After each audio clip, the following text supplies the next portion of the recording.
So Honor is doing something special.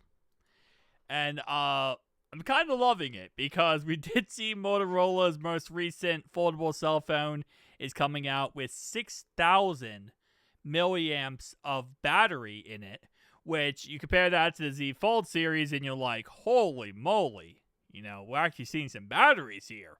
Although I will give Samsung credit because they do a good job at making sure, even though it's not perfect, they're utilizing that milliamps very well with their battery. They're very good with the software to maximize, even though it's a lot less milliamps, it's still, doable, right? But every other foldable cell phone, Google Pixel, this one, Honor right here, they're going crazy with these batteries. And I'm all for it. Give me more time to use my foldable phone and my inside foldable display. I'm all for that. So, the Honor Magic V6, as I said before, is going to have a 6600 milliamps silicone carbon battery. It's the thinnest foldable right now, which this will somehow be beat by the Z Fold 8, I'm sure. This is something that we see all the time with these foldable cell phones. Everyone's competing to pretty much have the most thinnest foldable cell phone possible. I don't like the concept of making it as thin as possible because all you're doing is taking away stuff from the consumer, but I digress. I will also have 16 gigabytes of RAM and a Snapdragon 8 Elite Gen 5 processor and 80 watts of fast charging. This thing's going to be crazy powerful, which is going to be awesome. And this is...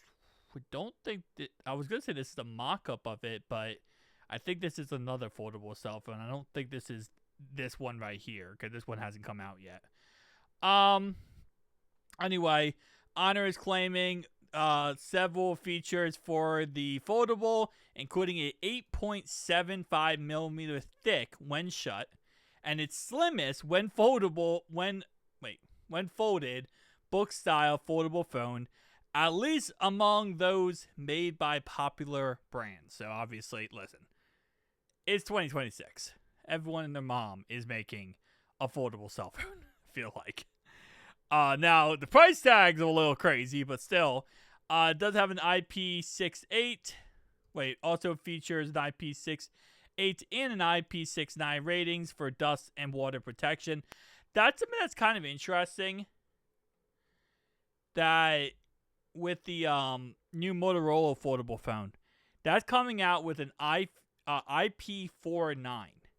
So 4 is the dust resistance, 9 is the water resistance, which I thought that was kind of crazy. I thought that was going to have better dust resistance, but still trying to get that figured out, it looked like, for these foldable cell phone manufacturers. I'm sure it's not easiest when you have a gigantic hinge down the middle, right?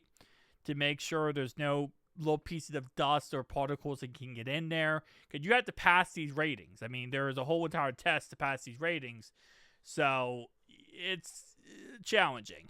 But hey, I'm all for the gigantic batteries, faster charging, and all that kind of great stuff. I just want foldable cell phones to be affordable, and I don't think they're going to be. We thought Motorola was going to be affordable. It's $2,300. Like, we're not getting affordable cell phones when it comes to foldable cell phones. It's just not going to happen. It is what it is, though. Tell me down below your thoughts and opinions. I'll see you guys in the next one.